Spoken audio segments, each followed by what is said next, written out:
안녕하세요. 김사원 변호사입니다. 안녕하세요. 강혜지 상담사입니다. 오랜만이죠? 네, 네, 오랜만이네요. 네.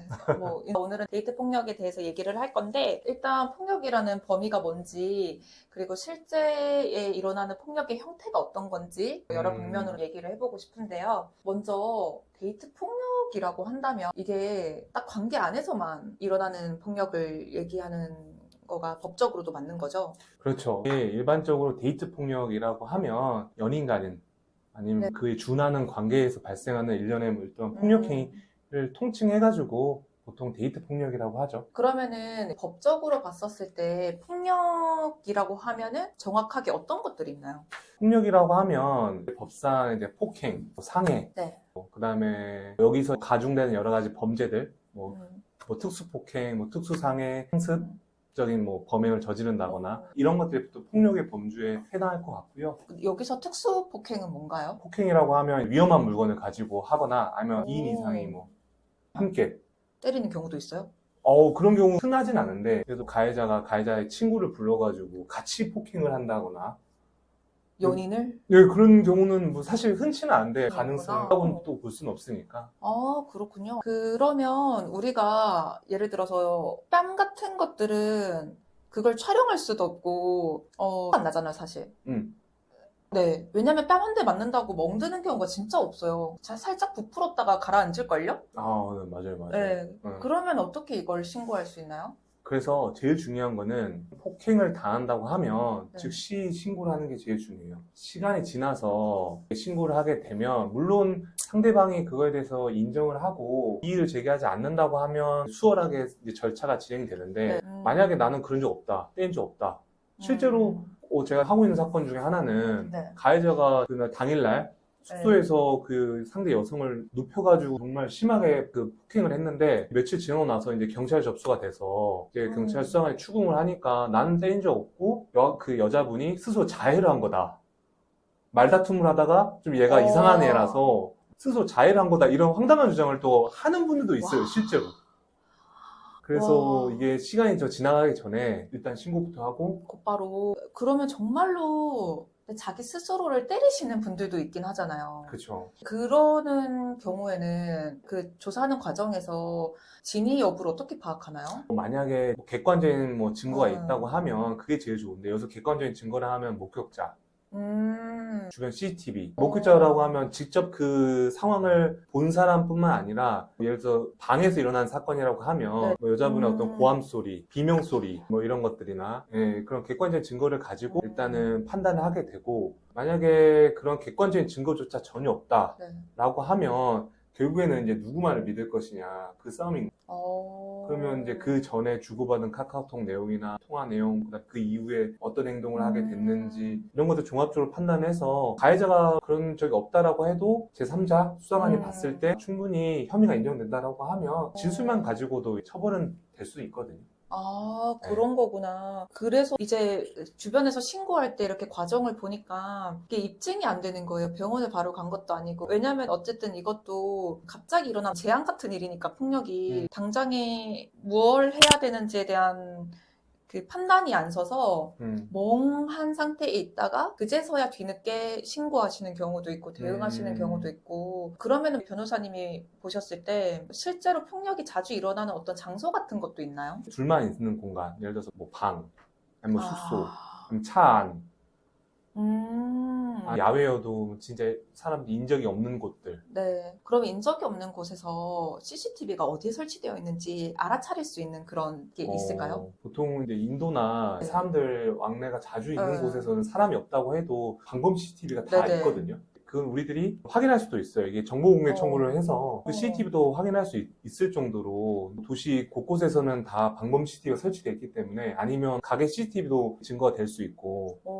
근데 산이나 바다 이런 데면 어렵죠. 어렵죠. 만약 주위에 차가 주차돼 있어가지고 그 차에 블랙박스가 설치돼 네. 있다면 하면 그 차 블랙박스 영상을 확보할 수는 있겠지만 그런 경우 아니라면 사실 증거가 좀 찾기가 찾기가 어렵죠. 그렇겠네요. 내가 그쵸. 있는 집 같은 경우에는 CCTV를 달기는 달아요. 음, 근데 애가 있지 않은 이상 CCTV 달 일이 잘 없는데, 맞아요. 네.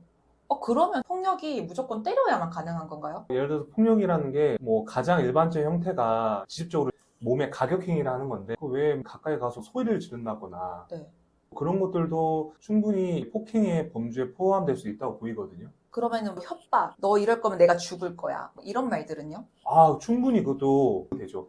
협박으로서 데이트 네네. 폭력에 해당하고 또 네. 형사처벌의 대상도 되고. 아, 그러니까 죽는다고 협박하는 경우도. 아, 그렇죠. 그러면은 그 경중도가 다를 것 같아요.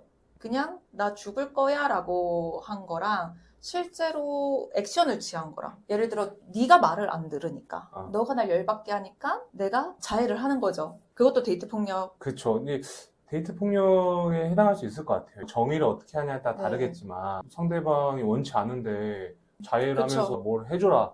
네. 뭐 어떤 거 원하면서 스스로 자해한다는 것 자체가 음, 연인한테는 굉장히 큰 공포잖아요. 두려움이고. 그쵸. 그러면은 이런 부분들이 혹시 어떤 성별이 더 많은지 체감상. 근데 정말 요새는 어떤 성이 더 이렇게 가해자 비율이 더 높다고 보기도 어려운 게 남성은 약간 그런 거 있어요. 아무래도 힘이나 체격이 네. 우월하니까 직접적으로 때리거나 네. 뭐 괴롭히거나 여성분은 또 계속 연락을 한다거나 네. 스토킹처럼 아니면 아까 말씀드린 것 자해를 한다거나 네, 심리 용어에선 정서적 폭력이라는 것이 있잖아요. 이 폭력이라는 부분이 법조계에서도 허용이 되는 건가요? 법적으로 뭐 어떤 죄나 형사처벌 대상이 된다거나 이런 건 아니지만 충분히 그 부분에 대해 주장을 하시는 분들도 많고 뭐 판사님들, 건사님들 그런 부분을 충분히 고려를 하셔가지고 처분이나 뭐 판결을 내리시니까 법조계에서 통용되는 말 같아요. 다들 인정하고 그 부분에 대해서는. 그래서 상담을 하다 보면, 뭐지? 이거는 좀 흥미롭다라고 얘기했던 것들이 보통 말을 잘 하시는 분들이 있고, 말을 잘 못하시는 분들이 있어요. 근데 이게 말을 잘하는 사람이 만약에 여성이다. 그럼 여자들이 되게 조목조목 막 따져요. 맞아요, 맞아요. 그러면 남자분들이 이렇게 듣다가 억울하거든요. 억울하다 보니까 이게 참을 수 있는 한도를 초과해서 물건을 던진다거나 소리를 지른다거나 하는 경우들이 있더라고요. 그래서 폭력은 안 되는데 너는 나를 말로 때렸기 때문에 내가 너를 이렇게 때린다라는 경우가 있는데 이럴 때는 어떻게 해요? 정말 듣기 힘들었어도 그렇게 물건을 던진다거나 때리면 그건 처벌 대상이죠, 사실. 원인을 자초했으니까 나는 죄가 없다. 그런 주장은 사실 힘들고 다만 이제 그 경위가 그렇다. 네. 좀 참작을 해달라. 나중에 이제 조사를 받을 때나 나도 힘들었다 이런 부분들이. 너무 상대가 정서적으로 압박을 하니까 우발적으로 그렇게 행동을 했다라고 네. 주장은 충분히 가능할 것 같아요. 데이트 폭력에서 다룰 때 좀 어려운 부분이 있나요? 예를 들면 자동차 사고 같은 경우에 몇 대 몇이라는 게 나뉘어지잖아요. 근데 데이트 폭력도 일반 폭행은 잘 모르겠는데 굉장히 교묘할 것 같아서 그런 몇 대 몇 이런 것들이 있는 건지. 이게 그냥 일반 뭐 폭행, 협박 이런 사안보다 연인 간에 발생하는 이런 문제들이 더 어려운 것 같아요. 딱 그 단면만 봤을 때는 일반적인 다른 사건이랑 다를 건 없는데 그 둘 간의 어떤 특수한 관계가 네. 있잖아요. 네. 그래서 이거를 충분히 이해를 하고 또 납득을 시켜야 되고 그런 과정이 사실 쉬운 건 아닌 것 같아요. 그리고 이거는 실제적으로 그 범죄 피해보다도 이 감정적인 문제가 크다 보니까 합의라던가 더 어려운 것 같고 그리고 뭔가 이걸 해결하려고 해도 딱 이 사안만 가지고 얘기하는 게 불가능하더라고요. 예를 들어 폭행만을 가지고 얘기를 하려고 네네. 해도 상대방은 그 전에 있었던 히스토리를 다 얘기를 하면서 내가 얼마나 힘들었다 이런 얘기도 많이 하고 또 가해자 측은 또 그거에 대해서 사실 중요한 내용은 아닌데 네네. 하나하나 반박하고 이게 누가 뭐 몇 년 전에 너가 그랬잖아 네네. 이런 싸움은 큰 의미가 없는 싸움이잖아요. 맞아, 말싸움은. 맞아요. 그래서 힘든 것 같아요. 어쨌든 예를 들어 관계라는 것들이 그 만나왔던 시간에 따라서 각자가 그 과거의 일까지 꺼내와서 얘기를 하는 걸 수도 있겠지만 그래도 법에서 보기에는 이 사건 발생하는 전후로 본다라고 볼 수도 있겠네요. 그렇죠. 비교적 최근으로. 그렇죠. 그럼 당연한 질문으로서는 그 범위가 보통 대략 언제부터 언제까지죠? 라고. 약간 그 범위는 당사자가 주장하기 나름인 것 같아요. 자기한테 유리하면 최대한 옛날 것까지도 꺼내서 얘기하시는 분도 있고 자기가 이전부터 계속 떳떳하지 못했으면 그 얘기를 아예 안 하시는 분들 계시고. 네. 이거는 진짜 그렇네요. 변호사님 얘기 들어보니까 보셨을 때 안타깝거나 데이트 폭력으로 인해서 바라는 것들이 있을까요? 안타까운 거라고 하면 둘은 생판 모르는 사람이 아니었잖아요. 한때는 네네. 너무 사랑했던 사이고 서로를 위해서 열렬하게 이렇게 모든 걸 해줄 수 있다고 생각했던 분들끼리 이런 일이 발생하니까 너무 안타깝고, 그리고 충분히 대화로 있지 않았을까, 아니면 혹시나 너무 익숙해져서 더 상대방을 좀 편하게 봤던 게 아닌가. 내가 정말 모르는 사람이고 내가 처음 보는 사람이었으면 그 말을 막 이렇게 가시돋친 말을 안 하고 그렇죠. 폭력을 행사하지 않았을 건데 네, 뭐 편안한 이유로 그렇게 하는 게 참 마음이 아픈 것 같아요. 맞습니다. 네.